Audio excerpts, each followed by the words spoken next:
할렐루야. 오늘은 우리가 천안 기둥교회라고 하는 이름으로 모인 지 12주년을 맞이하는 날입니다. 지금까지 우리를 인도해 주시고 그리스도의 몸으로 설 수 있게 붙드신 하나님께 감사를 돌리지 않을 수가 없습니다. 교회는 하나님의 말씀이 온전히 선포되고 성례가 바르게 집행되며 구성원들이 그리스도 안에서 하나로 연결되어야 합니다. 그때 예수 그리스도께서 친히 그 구원의 능력으로 임재하십니다. 우리의 마음을 주장하셔서 우리에게 믿음을 불러일으키시며 죄인을 거룩한 하나님과 화목케 하시고 모든 사람을 이끌어 자신의 몸된 교회로 세우십니다. 우리가 지금 이 자리에 함께 있는 것 모두 다 하나님의 은혜입니다. 교회를 구성하는 교인들 다 개별적인 존재로 보이지만 우리는 우연히 이곳에 있는 것이 아닙니다. 누구는 이 교회가 마음에 들어서 집 가까운 데 있어서 아는 사람이 인도해서 혹은 이 교회에 속하게 된 별다른 이유가 없다 할지라도 우리를 그리스도의 몸인 이 기둥교회로 불러주셔서 한 몸 되게 하신 것은 우리가 깨닫지 못하는 하나님의 섭리입니다. 로마서 8장 30절에 보니까 또 미리 정하신 그들을 또한 부르시고 부르신 그들을 또한 의롭다 하시고 의롭다 하신 그들을 또한 영화롭게 하셨느니라 라고 했습니다.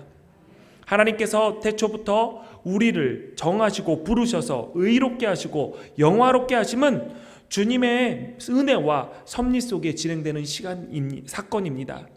그 섭리 속에 우리는 기둥교회 공동체에서 지체로 모이게 된 것을 부정할 수가 없습니다. 동시에 교회는 이 땅에서 예수님의 손과 발이 되어야 합니다. 우리를 이곳에 부르셔서 한 몸의 지체가 되게 한 것은 그리스도의 손과 발이 되어서 예수 그리스도의 사명을 감당하기 위해서입니다.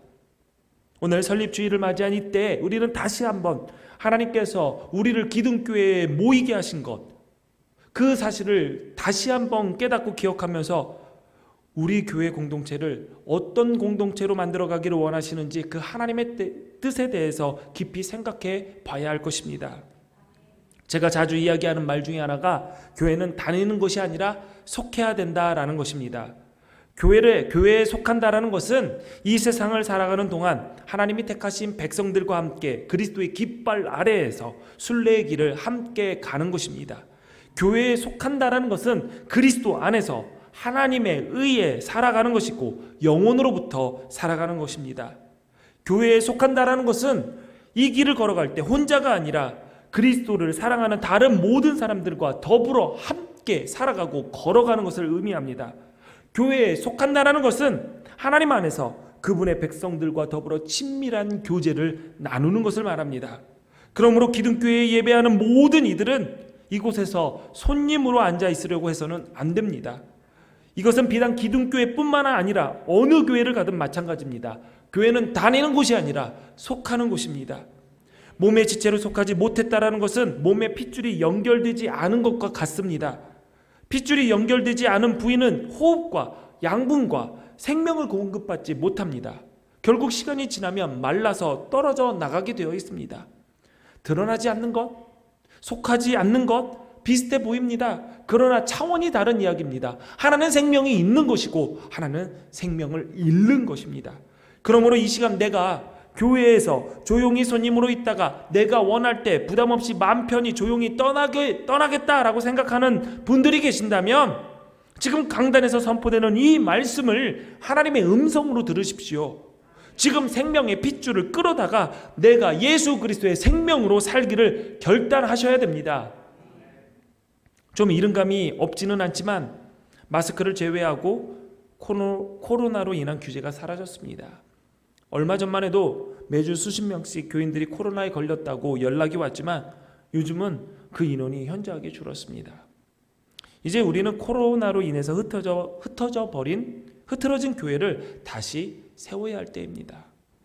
오늘 우리가 읽은 본문 말씀은 하나님의 마음에 드는 교회가 세워지는 사건을 기록해 놓은 것입니다. 우리는 그 교회를 역사상 두 번째 성전이기 때문에 제2성전, 또한 수룹바벨이라는 사람이 지었기 때문에 수룹바벨 성전이라고 부릅니다. 성경을 보면 세 개의 성전이 나옵니다. 구약에 나오는 첫 번째 성전은 솔로몬 성전입니다. 솔로몬은 왕에 오르면서 성전 건축을 시작을 합니다. 솔로몬 성전은 7년의 건축 기간 동안 18만 6천 명의 인부들이 동원되어서 지어졌습니다. 그러나 솔로몬 성전에 동원된 인원 중 3만 명은 유대인이었고 나머지 15만 명은 강제로 징집된 이방인이나 고용된 이방인들이었습니다. 그나마 3만 명의 유대인도 10,000명씩 번갈아 가면서 한 달은 레바논에 가서 일하고 두 달은 집에서 쉬었습니다. 이걸 3교대라고 하나요? 솔로몬 성전이 건축되는 과정을 간추려 이야기하자면 이렇게 할 수 있습니다. 한 사람이 주도하여서 한 사람이 돈을 대고 한 사람이 사람들을 사서 지은 성전. 솔로몬의 성전은 크고 화려했습니다. 선대 왕이었던 다윗 시절부터 성전 건축을 위한 재정을 준비해 왔고 당시 이스라엘은 최고의 전성기를 지낼 때였습니다. 나라의 국간이 풍족했습니다. 그래서 당시 최고급 자재를 사용했고 최고의 기술자들을 고용해서 성전을 지었습니다. 그 건축물이 얼마나 정교하게 지어졌는지 성전 공사 현장에 돌 깨는 소리와 못 박는 소리가 들리지 않았다라고 했습니다. 당대 최고의 기술자들이 설계대로 정확하게 재료를 준비해서 한 치의 오차도 없이 정교하게 성전 그 공사 현장에서 맞춰서 지어져 올라갔습니다. 그러나 그 성전을 짓기 위해서 백성에게 과도한 세금과 부역을 왕이 요구를 했죠. 그로 인해 솔로몬이 죽은 후에 아들 르호보암의 통치 시기에 과도한 세금으로 인해 반란이 일어났고 이로 인해서 이스라엘 왕국은 남북으로 분열되고 말았습니다. 솔로몬의 성전 아름답죠. 엄청났습니다. 그러나 그 성전을 건축했지만 그 성전은 결국 바벨론에 의해서 완전히 파괴되었습니다. 선지자 에레미야가 이스라엘의 민족의 회개를 선포할 때도 바벨론의 군대가 예루살렘을 포위할 때도 그들은 이렇게 생각했죠. 하나님의 성전이 예루살렘에 있는데 바벨론 따위가 어떻게 우리를 할 수 있겠느냐. 그런데 하나님은 바벨론을 통해서 그 성전을 완전히 파괴해버렸습니다. 솔로몬 성전은 기원전 969년에 완공되어서 기원전 586년에 무너졌습니다. 약 400여 년 동안 쓰임을 받았습니다. 세 번째 성전은 예수님 시대에 헤롯이 지었던 성전입니다. 기록에 의하면 헤롯 성전은 솔로몬 성전보다 훨씬 아름답고 규모가 크고 웅장했다라고 기록되어 있습니다. 이두메 출신 이방인이었던 헤롯은 유대의 왕위에 올랐습니다. 그런데 신분 문제로 인해서 유대인들에게 정통성을 가진 왕으로 인정받지 못했죠. 그래서 헤롯은 왕위를 굳건하게 하기 위해서 유대인들의 지지가 필요했습니다. 그들의 환심을 사기 위해서 헤롯은 성전 건축을 계획을 합니다. 그러니까 헤롯이 성전을 건축한 것은 다른 의도가 있었던 것이죠.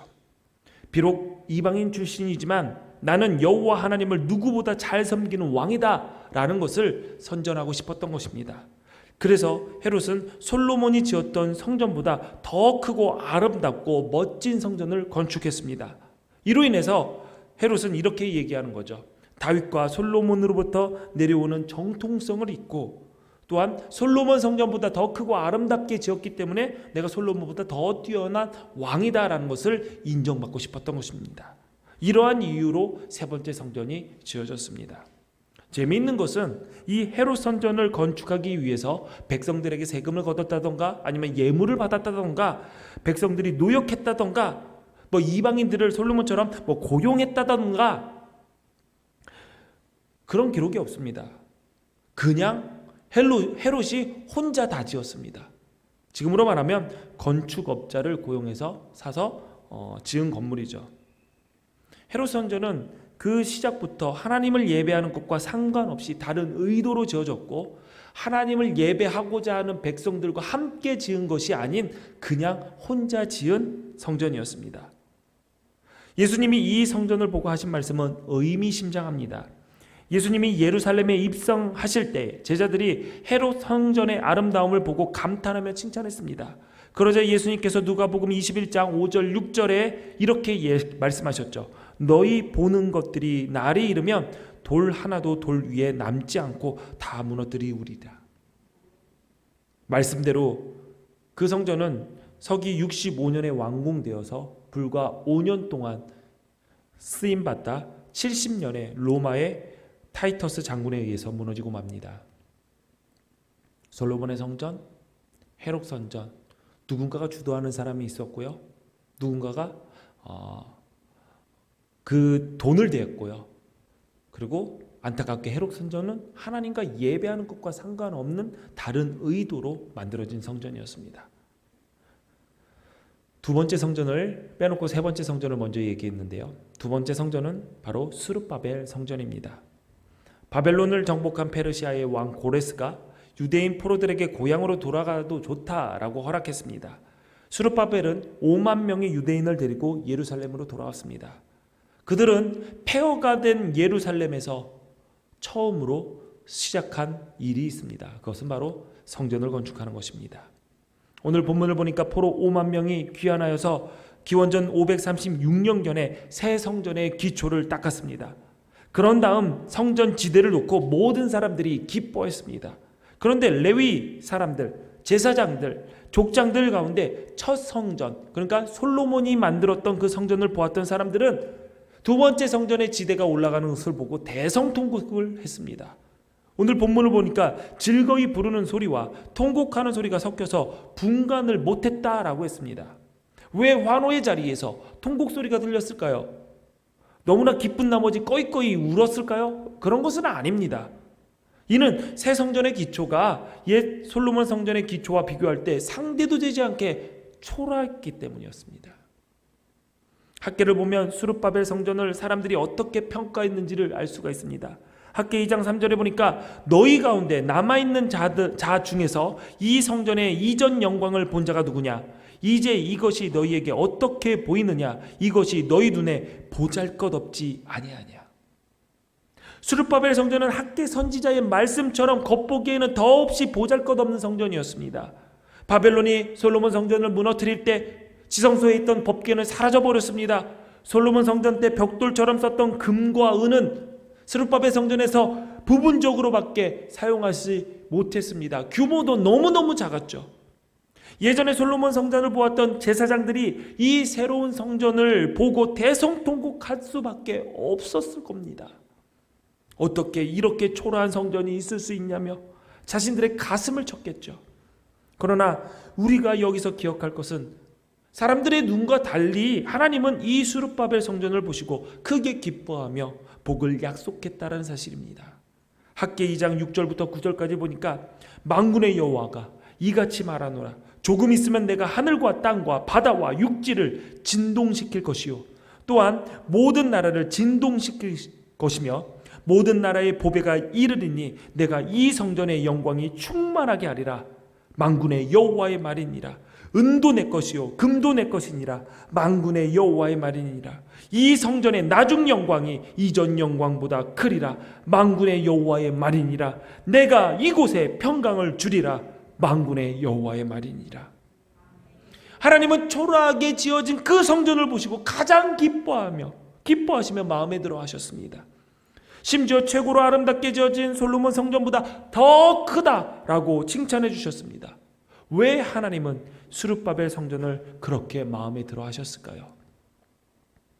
솔로몬 성전은 선대왕 다윗 때부터 모든 재료를 준비한 엄청난 성전이었습니다. 반면에 스룹바벨 성전은 귀환한 포로들이 지은 초라한 성전이었죠.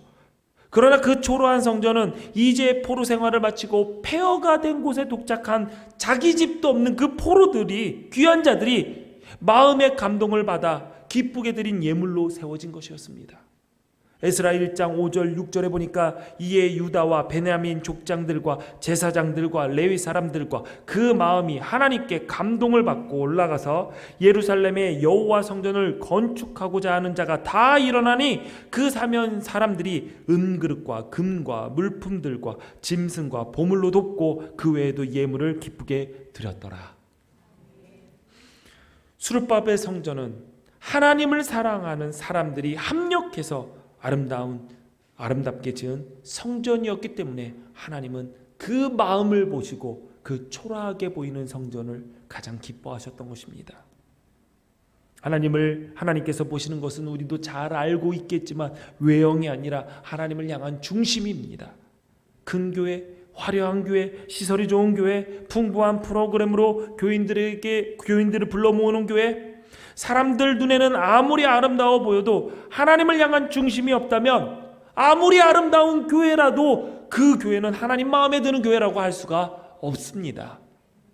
초라하지만 성도들 하나하나 땀방울이 녹아졌던 스룹바벨 성전이야말로 하나님께서 원하셨던 교회 성전인 것이죠. 천안기둥교회가 스룹바벨 성전과 같이 하나님 마음에 드는 교회가 되기 위해서는 우리의 마음을 다시 한번 점검해 봐야 될 것입니다. 여러분, 이 교회가 하나님 앞에 바로 서기 위해서 목사 하나만 바른 중심을 가지면 될까요? 목사만 열심히 공부하고 열심히 말씀 보고 열심히 기도하고 열심히 가르치면은 이 교회 공동체가 하나님 앞에 바르게 설 수 있을까요? 그렇지 않습니다. 이 교회에 속한 모든 지체들이 하나님 앞에 바른 중심을 가져야 됩니다. 십자가 앞에 바로 서야 합니다. 솔로몬 성전, 헤롯 성전 모두 한 사람이 주도적으로 이끌고 갔습니다. 그 성전들은 아름다웠죠. 그러나 하나는 400년, 다른 하나는 5년밖에 쓰임받지 못했습니다. 그리고 침략자들에 의해서 무너짐으로 그 끝을 맺었습니다. 그러나 성도들이 중심이 되어서 하나님 마음에 드는 교회를 세우기 위해 애썼던 그 스룹바벨 성전은 500년이 넘는 시간 동안 하나님을 예배하고 제사드리는 장소로 쓰임받았습니다. 스룹바벨 성전은 무너진 것이 아니라 낡아서 닳아 없어진 것입니다.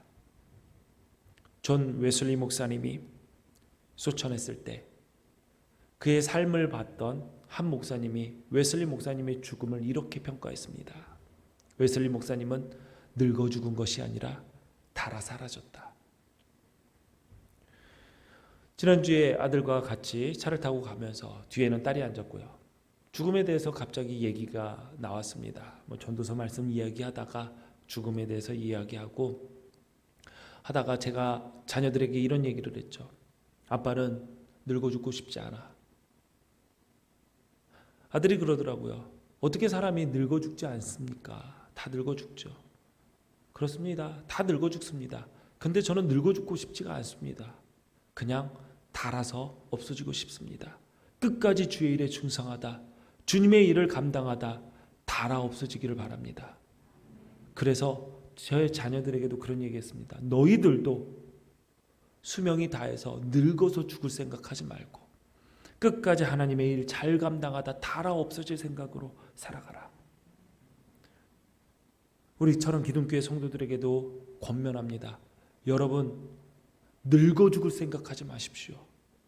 주의 일 감당하다, 주의 일에 쓰임받다 닳아 없어지십시오.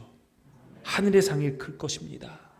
여러분 모두 스룹바벨 성전처럼 정말 끝까지 쓰임받다가 닳아 없어지는 복된 삶의 주인공이 되시기를 바랍니다. 우리 교회가 하나님 마음에 드는 스룹바벨 성전과 같은 교회가 되기 위해서는 우리들이 함께 이 교회를 만들어 가야 됩니다. 교회가 이 땅에 세워진 목적 서두에도 이야기했지만 예수님의 손과 발이 되어서 이 시대에 예수님의 역할을 감당하기 위해서입니다. 하나님의 나라를 이 땅에서 미리 경험하고 훈련하는 장소입니다. 섬김과 나눔이 있고 위로와 회복과 격려가 있고 생명의 역사가 일어나는 곳이 바로 교회입니다. 그러나 이런 교회에서 손님으로 있으려는 사람들이 있습니다. 손님은 떠나는 사람입니다. 그렇기 때문에 섬김만 받고 나눠진 것을 취하고 위로만 받고 격려만 받고 가는 사람이 손님입니다. 그러나 주인은 섬기고 나누고 위로하고 격려하는 사람입니다. 헤롯 성전이 아름답게 지어졌죠. 그곳에서 예배했던 제사 드렸던 모든 사람들은 그 성전의 주인이 되지 못했을 것입니다. 왜냐하면 내가 그 성전을 세운 것에 아무것도 일조하지 않았기 때문에 다 만들어진 곳에 누리려 들어가는 곳에는 그것은 내 것이 될 수가 없습니다. 어저께 교회 생일을 맞이해서 여성교회, 남성교회, 청장년성교회 많은 회원들이 와서 이것저것 청소하고 여기저기 교회를 손봤습니다. 주변에 풀들이 많이 없어졌죠. 풀 뽑았어요.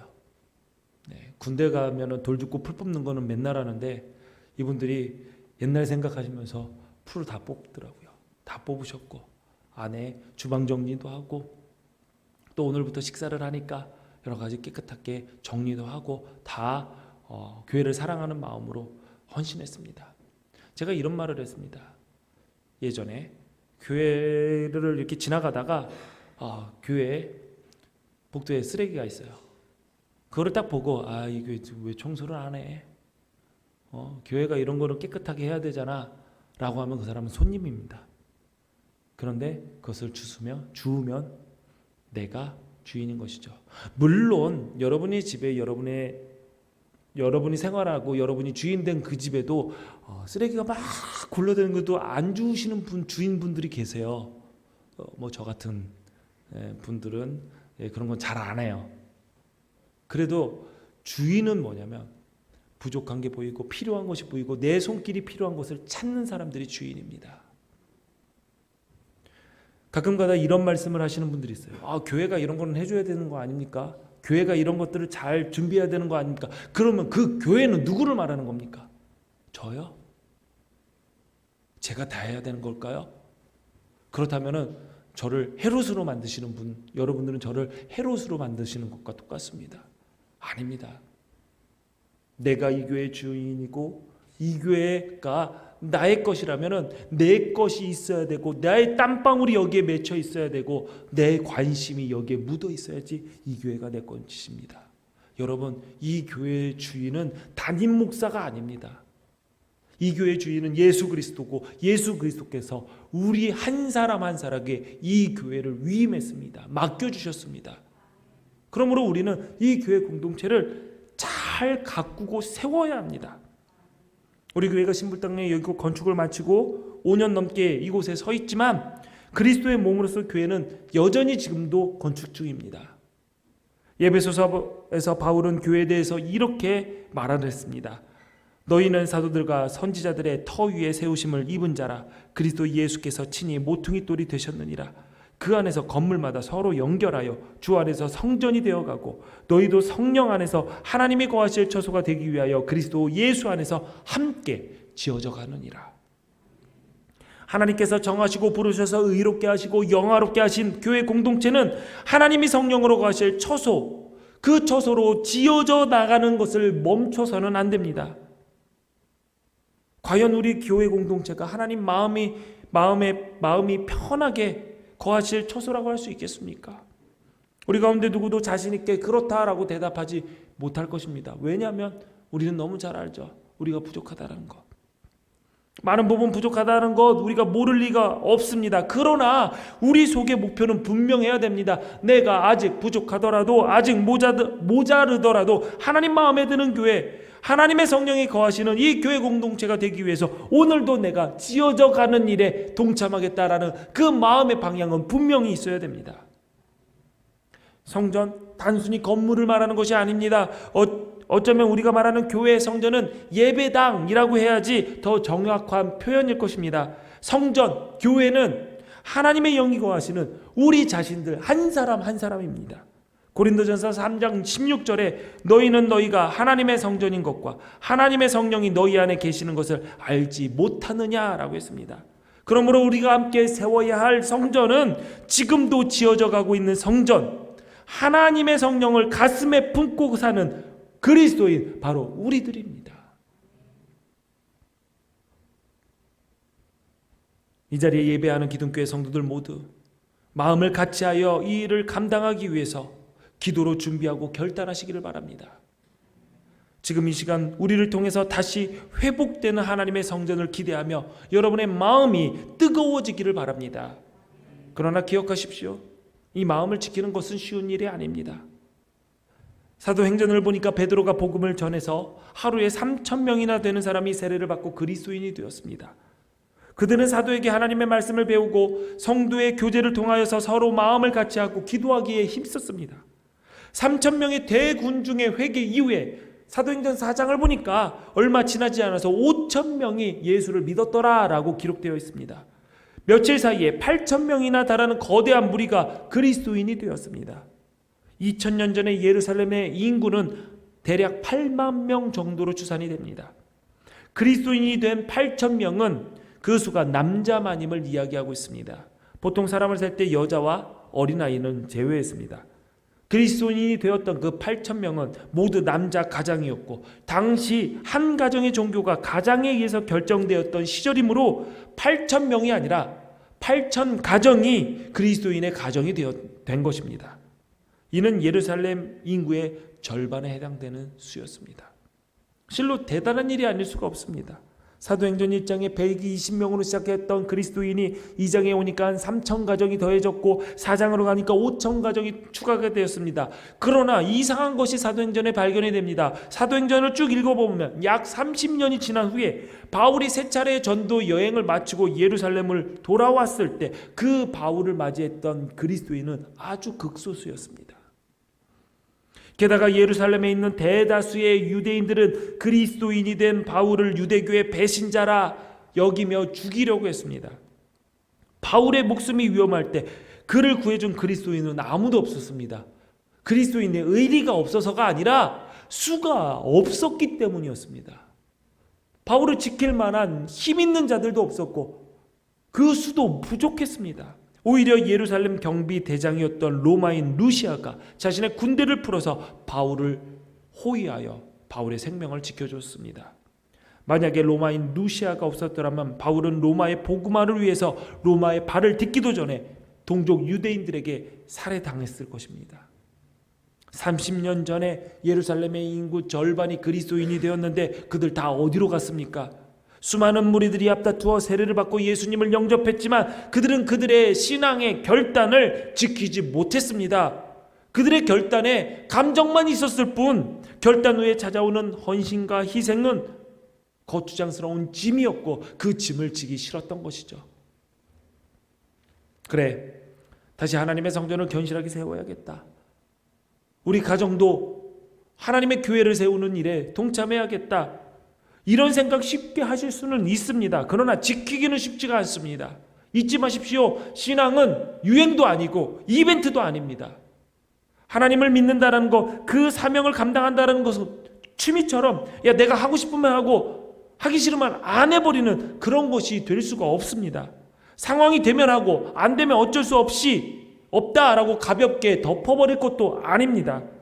예수님이 우리를 위해 짊어지고 가셨던 십자가처럼 이 시대에 하나님 마음에 드는 교회, 하나님의 성전이, 하나님의 영이 거할 성전, 나를 세우고 나의 가정을 세우고 내가 속한 교회 공동체를 세우는 것은 하나님께서 우리에게 지어준 십자가입니다.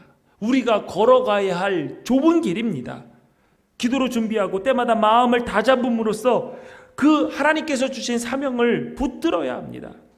그 짐이 무겁더라도 우리 공동체가 함께 짊어지는 짐이기 때문에 막상 짊어져 보면 무겁지는 않을 것입니다. 또한 우리 주님이 곁에 계시니 어렵지도 않을 것입니다. 뛰어나지 않아도 모두가 일하는 교회, 특출난 세대가 없어도 모든 세대가 움직이는 교회, 하나님 마음에 드는 교회, 성도들이 하나 되어 성도들이 주인 되어 눈물과 땀방울로 다시 이 교회를 일으켜야 합니다. 사랑하는 기둥교회 성도 여러분, 우리 가족 여러분, 우리 함께 합시다. 우리 함께 손잡고 주께서 걸어가신 그 길 같이 걸어갑시다. 조금 부족하면 어떻습니까? 세련되지 못하고 실수해서 어리숙하면 좀 어떻습니까? 잘하지 못한다고 누가 뭐라고 합니까? 뛰어나지 못했다고 누가 타박합니까? 내가 무엇을 할 수 있겠냐고, 내가 아무것도 할 수 없다라고 핑계대며 뒤로 물러서지 마십시오. 하나님께서 여러분에게 사명을 주셨을 때 합당한 달란트 또한 주셨음을 믿으시고 그 달란트를 찾고 그 달란트로 하나님의 교회를 세우십시오. 내가 아주 작은 일이라도 이 일에 동참하고 있다면 세상에 어떤 그 무엇보다도 잘하고 있는 것입니다. 잘하는 것이 중요한 것이 아니라 하는 것이 중요한 거고 지금 하고 있는 것이 제일 잘하는 것입니다. 내가 지금 하나님의 성전을 세우는 일에 함께 동참하고 있다면 하나님께서 여러분을 기억하시고 약속하신 복을 여러분에게 주실 것입니다. 내가 이 일을 감당하고 다 알아서 사라졌을 때 이 기둥교회 역사는 나의 자녀들이, 우리들의 다음 세대들이 써내려갈 것입니다. 우리가 걷는 길이 주께서 기뻐하시는 길이면 우리의 발걸음을 주께서 지켜주시고, 어쩌다 비틀거려도 주께서 우리의 손을 잡아주시니 우리는 결코 넘어지지 않을 것입니다. 기도하겠습니다. 하나님 아버지, 전환기둥교회 지난 12년을 함께 하시고 이끌어주신 하나님의 사랑과 은혜에 감사드립니다. 주님의 몸된 이 교회 공동체가 성령으로 하나 되게 하신 것을 힘써 지키며 한 사람 한 지체 한 영혼들이 주님의 몸된 교회를 견실하게 세워나가게 하옵소서. 하나님 마음에 드는 교회를 세우기 위해 모든 지체들이 동참하게 하시고, 오늘도 우리를 이 기둥교회에 모으신 하나님의 뜻을 깨달아 성실하게 주의 성전을 이루어 나가는 기둥교회 성도들, 우리들 되게 하옵소서. 예수님 이름으로 기도하옵나이다. 아멘.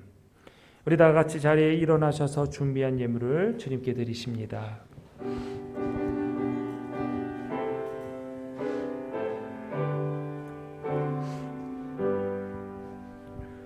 모든 것이 주께로부터 왔으니 이 예물을 주께 드리나이다.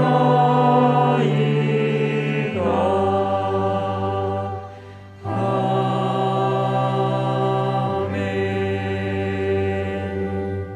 드려진 예물 위해서 기도하겠습니다. 주님, 세상에 살면서 땀 흘려 일하여 얻은 소득을 구별하여 하나님께 드립니다. 하나님 기쁘게 받아 주옵소서. 하나님, 우리가 우리의 땀방울과 우리의 헌신의 결단을 담아서 하나님께 이 예물을 드립니다. 이 예물이 하나님 마음에 드는 성전, 하나님 마음에 드는 교회가 세워지는 일에 복되게 쓰임받도록 하나님 우리를 지켜주옵소서.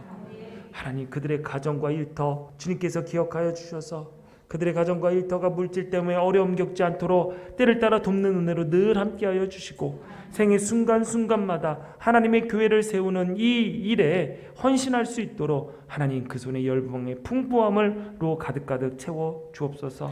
이 예물을 맡아 사용하는 기둥교회도 함께하여 주셔서 인간의 생각과 욕심이 아닌 주의 뜻을 이루는 일에 지혜롭게 사용할 수 있도록 하나님 인도하여 주옵소서.